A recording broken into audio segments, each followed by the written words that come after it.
अस्सलाम वालेकुम, आदाब। जिस तरीके से मौसम तब्दील होता रहता है, इसी में बीमारियां भी नई नई जन्म लेती रहती हैं और इसी बीच माह रमज़ान भी चल रहा है। इसी पर बातचीत करने के लिए हमारे साथ मौजूद हैं डॉक्टर विश्वदेव सिंह डडवाल, जो कि कंसल्टेंट हैं, गैस्ट्रो इंट्रोलॉजिस्ट भी हैं और साथ में हेप्टोलॉजिस्ट भी हैं। तो आज हमारे साथ बात करेंगे हमें मौसम तब्दील होने के बाद किस तरह की हमें लीवर के इश्यूज आते हैं या गैस की जो प्रॉब्लम होती है, उस पर हमारे साथ बात करेंगे। बहुत शुक्रिया डॉक्टर साहब वक्त देने के लिए। डॉक्टर साहब, जिस तरीके से माह रमज़ान चल रहा है और इसमें आप देखते हैं कि पूरा दिन रोज़ा रख के शाम को जब लोग अफ्तारी के वक्त में बहुत सारी चीज़ें जो हैं वो एक साथ खा लेते हैं, फ्रूट्स खा लेते हैं या हम कहें फ्राइड चीज़ें खा लेते हैं। तो किस तरीके से ज़रूरत है कि हम अपनी हाइजीन को भी मेंटेन रखें और सेहत का भी ख्याल रखें अफ्तारी के टाइम पे? देखिए, यूजुअली पहले हम सोचते थे, मैं बोर्डिंग स्कूल में पढ़ा हूँ, ठीक है ना। पहले बोर्डिंग स्कूल में हम पढ़ते थे, हमारे साथ मुस्लिम फ्रेंड्स भी थे। हम हिंदू हैं तो मुस्लिम फ्रेंड्स भी थे, वो रमज़ान रखते थे। हम सोचते थे रमज़ान में इनका वेट कम हो जाता होगा, लेकिन मैंने देखा है किसी का वेट कम होता नहीं है रमज़ान में। हाँ। इनफैक्ट क्या होता है, बिंज ईटिंग हो जाती है। जब इंसान को लगता है कि मैंने सुबह, अब पूरा दिन कुछ नहीं खाना है, वो सुबह ज़्यादा खा लेगा। हाँ। फिर उसके बाद उसका पेट भारी रहना स्टार्ट हो जाएगा। शाम होगी, शाम को वो सोचेगा कुछ हैवी खा लेता हूँ पहले ही, तो हैवी खा लेगा, उसके बाद भी उसको पेट की प्रॉब्लम स्टार्ट होना शुरू हो जाएगी। तो रमज़ान एक दो तीन चीज़ें हैं। एक तो जिनको पेट की प्रॉब्लम्स बहुत ज़्यादा रहती हैं, उनको जो अपनी डाइटरी प्रिकॉशंस नॉर्मल लाइफ में जैसे वो ले रहे हैं, उनको लेना बहुत ज़रूरी है। और इनफैक्ट जो ले रहे हैं प्रिकॉशंस थोड़े और बढ़ाने पड़ेंगे। जैसे लोग कैफ़ीन लेते हैं, कैफ़ीन से पेट के इश्यूज़ बढ़ना शुरू हो जाते हैं। तो चाय, कॉफ़ी, कोल्ड ड्रिंक, चॉकलेट्स इफ्तियारी के टाइम भी या सहरी के टाइम भी, दोनों टाइम पे ना लें, क्योंकि अगर पूरा दिन उनको अच्छा निकालना है तो उनका पेट जो है रिलैक्स रहना चाहिए। तो इन चीज़ों को अवॉइड करें। बहुत ज़्यादा हैवी चीज़ जब शाम को आपने इफ्तियारी करनी है, उस टाइम पे आप फ्रूट्स के साथ ही इफ्तियारी को तोड़ें और इसमें सिट्रस फ्रूट्स अवॉइड करें। ठीक है ना। सिट्रस फ्रूट से गैस्ट्रिक इश्यूज जो हैं थोड़े बढ़ जाते हैं। पपाया हो गया, वाटरमेलन हो गया, बनाना हो गया, ये वाले फ्रूट्स को यूज़ करें।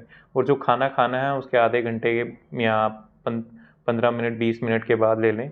तली हुई चीज़ें तो बिल्कुल अवॉइड ही करें, ठीक है ना। नॉर्मल जिसको सब पच सकता है वो तो सब कुछ खा लें, जिसको कोई इशू नहीं है। हम तो ऐसा नहीं है कि जिसको इश्यूज़ हैं उसी को ज़्यादा परहेज़ करना चाहिए। जिसको कोई इशू नहीं है, he is fit, hello and hearty, तो उसके लिए कोई प्रिकॉशंस नहीं है। लेकिन जिसको गैस के इश्यूज़ हैं या जिसको कॉन्स्टिपेशन रहती है, उसको तो फिर सैलड्स की इनटेक इंक्रीज़ कर देनी चाहिए। वाटर इनटेक उस टाइम पे अच्छी कर लेनी चाहिए।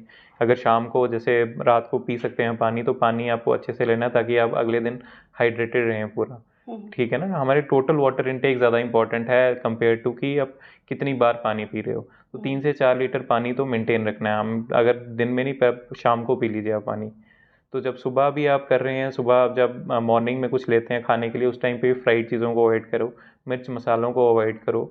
नॉर्मली कुछ लाइट ब्रेकफास्ट टाइप लेके, चाय वगैरह नहीं लो, लेना है तो मिल्क ले लो उस टाइम पे। कोई शेक लेते हैं तो शेक ले लो, थोड़े बहुत ड्राई फ्रूट्स लेने हैं तो ड्राई फ्रूट्स ले लो, ठीक है। तो यही सारी चीज़ें हमें डाइटरी प्रिकॉशंस जो है ड्यूरिंग रमज़ान फॉलो करनी चाहिए। बाकी जो डायबिटिक पेशेंट्स हैं, उनको थोड़ा रमज़ान में फास्टिंग हेल्थ अगर अलाउ करती है तभी करनी चाहिए, अदरवाइज़ उनकी जो मेडिकेशन शेड्यूल्स हैं वो डिस्टर्ब हो जाएंगे, तो उनको हेल्थ बेनिफिट होने की जगह नुकसान ज़्यादा हो सकता है। और जो लिवर पेशेंट्स हैं, स्पेशली जो लिवर पेशेंट्स हैं, उनको तो रोज़े हम रेकमेंड ही नहीं करते हैं, बिकॉज जो 6 आवर्स की फास्टिंग एक नॉर्मल इंसान की होती है, वो एक लिवर पेशेंट के लिए 24 आवर्स की फास्टिंग है। तो he is not allowed to fast, क्योंकि लिवर में सबसे इम्पॉर्टेंट है मसल मास। जब तक वो फास्ट करता रहेगा, उसका मसल मास डिप्लीट होता जाएगा, तो उसका लाइफ स्पैन कम हो जाएगा। तो अब बॉडी जब तक अलाउ नहीं करती है, आपको इस चीज़ को करना नहीं। तो लिवर पेशेंट्स के लिए तो रमज़ान में फास्ट रखना, चाहे वो हिंदू है, मुस्लिम है, किसी भी टाइप का फास्ट उसके लिए है ही नहीं है। जैसे आपने लिवर की बात की, बहुत सारे केसेस आपके पास भी आते होंगे फैटी लिवर के। हाँ जी, तो किस तरीके से इसको आप देखें, मतलब सिम्टम्स क्या हैं और किस वजह से जो है लिवर फैटी हो जाता है? देखो, फैटी लिवर तो आजकल हमारी लाइफस्टाइल प्रॉब्लम है बेसिकली, क्योंकि पहले जो लोग थे वो गांव में ज़्यादा रहते थे। आप देखिए दिन ब दिन जम्मू में पॉपुलेशन बढ़ती जा रही है, सब लोग शहरों की तरफ शिफ्ट कर रहे हैं, ठीक है। पहले लोग गांव में करते थे काम, अपनी खेती बाड़ी करते थे, लोगों ने जानवर भी रखे थे घर पे, उस पर भी काम करते थे, तो फिट रहते थे वो। तो लिवर के इतने इश्यूज उनको होते नहीं थे। लेकिन जैसे ये अर्बनाइजेशन हो रही है, गांव से लोग उठ के शहरों में आ रहे हैं, एक्टिविटी है नहीं है, दूसरा इंटरनेट फ्री होने की वजह से तो लोगों का फ़ोन से जुड़ना ज़्यादा हो गया है, तो पॉजिटिव यूज़ नहीं हो रहा है इंटरनेट का, नेगेटिव यूज़ ज़्यादा हो रहा है। तो वो आपकी हेल्थ को दिन ब दिन डिटोरेट ही कर रहा है। बच्चे जो नॉर्मली जब हम छोटे थे, हमारे टाइम में मोबाइल फ़ोन वगैरह नहीं होते, तो बाहर ही जाके खेलते थे। बाहर एक्टिविटी हो, क्रिकेट खेल रहा है कोई, फुटबॉल खेल रहा है कोई, वॉलीबॉल खेल रहा है। लेकिन आजकल आप देखो बच्चे घर पे ही बैठे हैं, फ़ोन पे मोबाइल पे गेम खेल रहे हैं, अपने टैब पे गेम खेल रहे हैं। तो बचपन से ही लिवर की प्रॉब्लम्स होना स्टार्ट हो गई हैं, फैटी लिवर होना स्टार्ट हो गया। अब फैटी लिवर ऐसा नहीं है आपका लिवर खराब है। फैटी लिवर में लिवर खराब होना और फैटी लिवर दो अलग अलग चीज़ें हैं। Fatty liver is a reversible thing.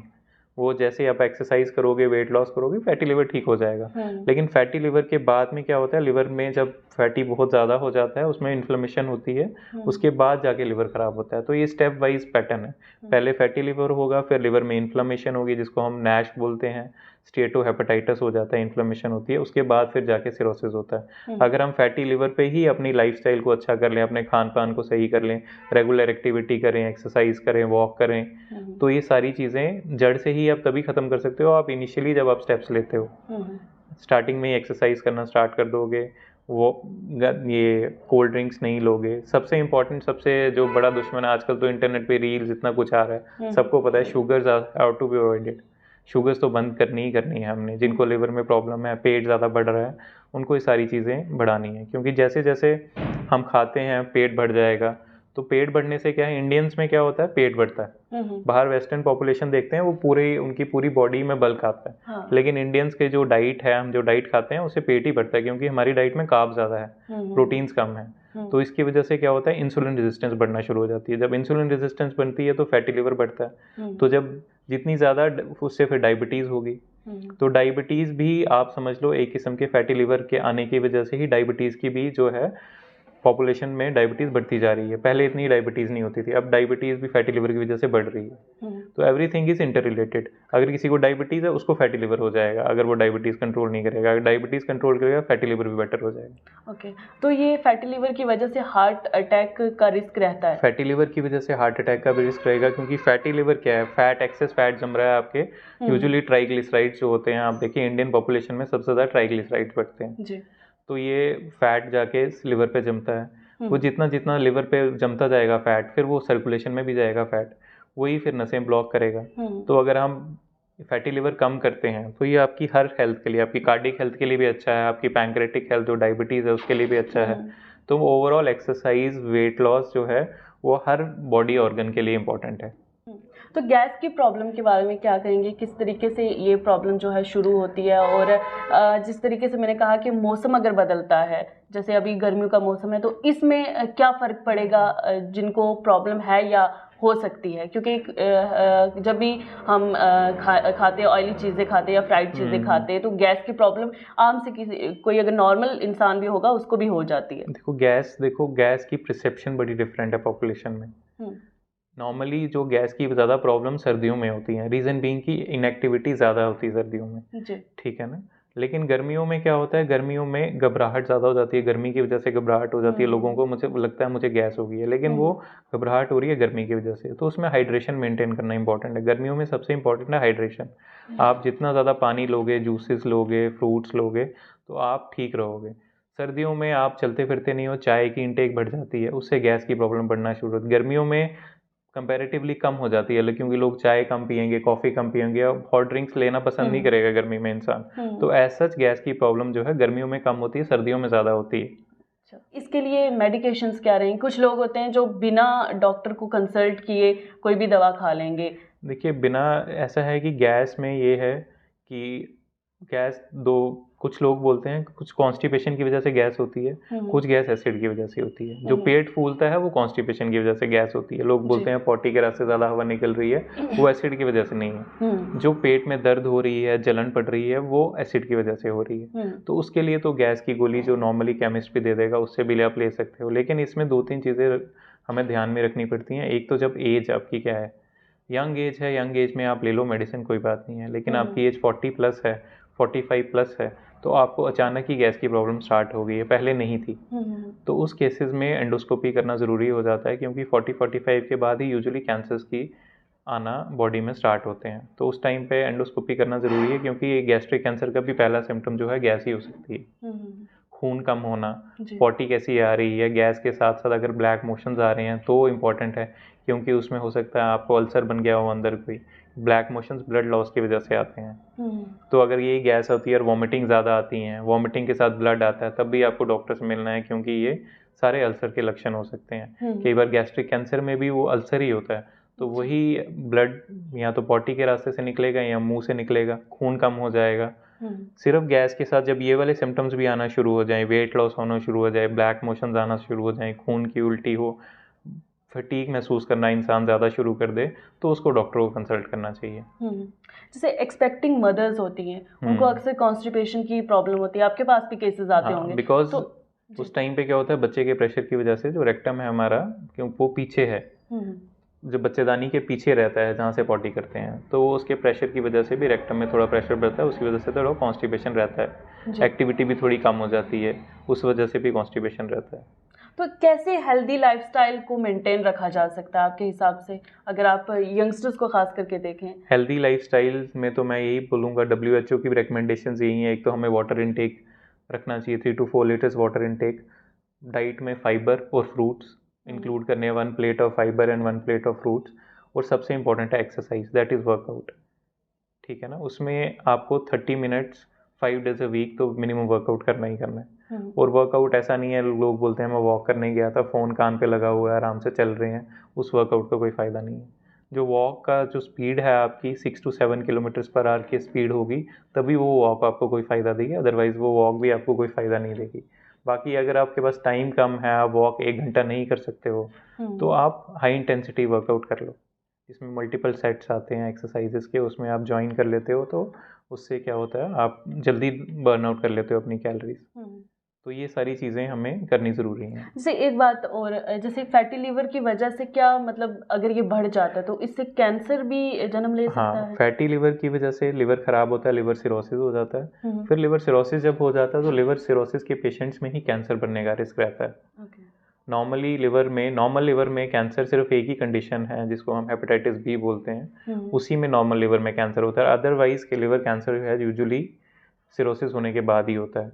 और इस टाइम पे जो लीडिंग कॉज ऑफ सिरोसिस है वर्ल्ड में, वो ये फैटी लिवर ही। जैसे हम देखते हैं कि अक्सर लोग स्मोकिंग में इन्वॉल्व होते हैं या ड्रग्स ले रहे होते हैं, तो उनका क्या असर पड़ता है लीवर पे खास करके? स्मोकिंग, देखिए स्मोकिंग एज सच आप बोलोगे डायरेक्ट कोई इफेक्ट करती है लिवर को, तो नहीं करती है, लेकिन स्मोकिंग जो है ट्राइग्लिसराइड्स इंक्रीज करती है। तो ट्राइग्लिसराइड जाके लिवर पे जमते हैं, तो वो फैटी लिवर करते हैं। एज सच आप बोलोगे लिवर सिरोसिस डायरेक्टली स्मोकिंग नहीं करेगी, पर indirectly through the fatty liver it can cause.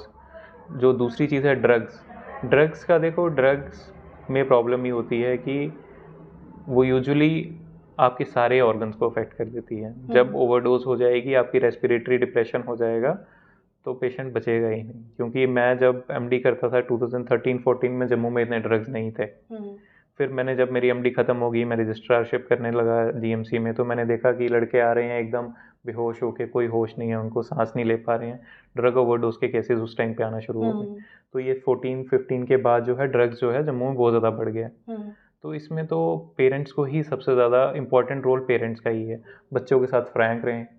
बच्चे अगर कुछ अब नॉर्मल एक्टिविटी कर रहे हैं, आपको लग रहा है कि जैसा पहले बिहेवियर था चेंज हो गया बच्चे का बिहेवियर, तो उसी टाइम पे नोटिस करें। क्योंकि अगर इनिशियली आप बच्चे को रोक लोगे उस जगह पे, तो बच्चे को हम ड्रग से बचा सकते हैं। लेकिन एक बार जब डिपेंडेंसी आ गई, साइकोलॉजिकल डिपेंडेंसी आ गई, फिर बच्चे को वापस लाना बड़ा मुश्किल हो जाता है। तो अल्कोहल कैसे हम उसकी कंजम्पशन करने वाले जो पेशेंट्स आपके पास आते हैं उनको कैसे डील करते हैं, या फिर किस तरीके से बचा जा सकता है, या क्या इफेक्ट लीवर के अलावा कौन से? अल्कोहल भी देखिए ट्राइग्लिसराइड्स और लिपिड प्रोफाइल हमारा ख़राब करता है, वो फैटी लिवर करता है, और फैटी लिवर की वजह से फिर आगे सिरोसिस होता है। तो alcohol usually 80 grams per day in males and 40 grams per day in females. इससे ऊपर कोई अमाउंट कंज्यूम करता है तो उसको जो है सिरोसिस होने का रिस्क रहता ही रहता है। 10 ईयर्स में ये सिरोसिस करवा सकता है लिवर। लेकिन ये ऐसा नहीं है जो सारे अल्कोहलिक्स हैं उनको भी नहीं होता है, ये सिर्फ 10% अल्कोहलिक्स को ही लिवर ख़राब होता है। तो लेकिन इसे ये भी नहीं है कि बाकियों को लिवर पीनी चाहिए। लिवर अल्कोहल के और बड़े नुकसान हैं, जैसे कैंसर भी अल्कोहल से हो जाएगा, सिगरेट से कैंसर हो जाएगा। तो ये सारी चीज़ों को जितना कम हम यूज़ करें उतना, अगर कोई करता है यूज़ तो इन मॉडरेशन में अल्कोहल 1 वीक अगर कोई लेता है 1 और 2 पैक्स तो इतनी ज़्यादा नुकसान नहीं करेगी बॉडी को। तो डॉक्टर साहब, लीवर हेल्थ जो है वो मेंटल हेल्थ के लिए कितनी इम्पोर्टेंट है या किस तरीके से लिंक करती है मेंटल हेल्थ के साथ? देखो, लिवर हेल्थ का तो आप बोलोगे कि डायरेक्ट कोई रोल तो नहीं है मेंटल हेल्थ से, ठीक है, लेकिन जिसको सिरोसिस हो जाता है डेफिनेटली उसकी मेंटल हेल्थ तो ख़राब होगी, क्योंकि उसको पता है कि उसको प्रॉब्लम हो चुकी है, लिवर ख़राब हो गया है, इतनी दवाइयाँ खानी पड़ती हैं। जब भी किसी पेशेंट का मेडिसिन लोड बढ़ जाता है, 1, 2, 3 से ज़्यादा दवाइयाँ खाना पड़ती हैं, वो साइकोलॉजिकली भी थोड़ा स्ट्रेस्ड हो जाता है।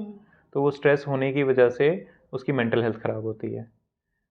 लेकिन यही है कि अगर आपकी लिवर हेल्थ अच्छी है, लिवर हेल्थ अच्छी कैसे होगी? पहली चीज़ है, लिवर हेल्थ अच्छी उसी की होगी जो एक्सरसाइज कर रहा होगा, एक्टिविटी कर रहा होगा, जिसका वेट ज़्यादा नहीं होगा, उसकी मेंटल हेल्थ ऐसे ही अच्छी होगी। बिल्कुल। तो इनडायरेक्टली तो लिवर हेल्थ जो है, अगर किसी की लिवर हेल्थ अच्छी है उसकी मेंटल हेल्थ भी अच्छी होगी। अगर लिवर हेल्थ ख़राब होगी तो definitely mental health is going to affect. अच्छा, रोज़ेदारों के लिए आखिरी कोई मैसेज जो इन दिनों रोज़ेदार हैं, जैसे शुरू में भी हमने बात की रमज़ान को कि किस तरीके से हम अपना हाइजीन जो है वो मेंटेन रख सकते हैं रमज़ान में, अफ्तारी के टाइम ख़ास तौर पर, और सहरी में अगर क्या ऐसी चीज़ें जो हमें खाने से कोई दिन में प्रॉब्लम नहीं होगी, हमारा स्टमक जो है वो अपसेट नहीं होगा? सहरी में सबसे पहली चीज़ है कि उठते ही चाय मत पिएं, ठीक है। अगर चाय पीने के चाय के शौकीन हैं तो ब्रेकफास्ट मतलब जो भी आपने खाना है उसके बाद ही लें। और सहरी में तो डेफिनेटली आपको फ्राइड चीज़ें अवॉइड करनी चाहिए या मिर्च मसाले वाली चीज़ें अवॉइड करनी चाहिए, ठीक है। तो चाय लेनी है उसके बाद ले सकते हैं। और जिनको गैस की प्रॉब्लम ज़्यादा रहती है तो उनको तो चाय नहीं लेनी चाहिए। अगर लेते हैं सुबह, जैसे जिस टाइम से पहले पहले लेना है तो आपको 1 घंटे का गैप रखना चाहिए उसमें। जैसे सुबह कुछ खा लिया तो उसके आधे 1 घंटे के बाद ही चाय लें।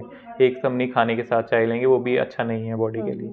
और शाम के टाइम मैंने जैसे पहले ही बताया, पानी और फ्रूट से ही अपने रोज़े को तोड़ें।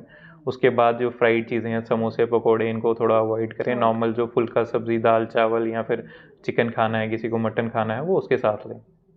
फ्राइड चीज़ों को अवॉइड किया। बहुत शुक्रिया। ये थे हमारे साथ डॉक्टर विश्वदेव सिंह डडवाल जी, जिन्होंने गैस और लीवर की जो प्रॉब्लम्स थी उनके बारे में बात की। हम इनका एड्रेस जो है, इनके क्लिनिक का एड्रेस अपने कैप्शन में डाल देंगे और साथ में कॉन्टैक्ट नंबर भी डाल देंगे। और फिर आपसे मुलाकात होगी किसी नए मेहमान के साथ, किसी नए टॉपिक पे। तब तक आप देख रहे हैं द साइमा काजी के चैनल को। लाइक करें, शेयर करें और सब्सक्राइब करना ना भूलें।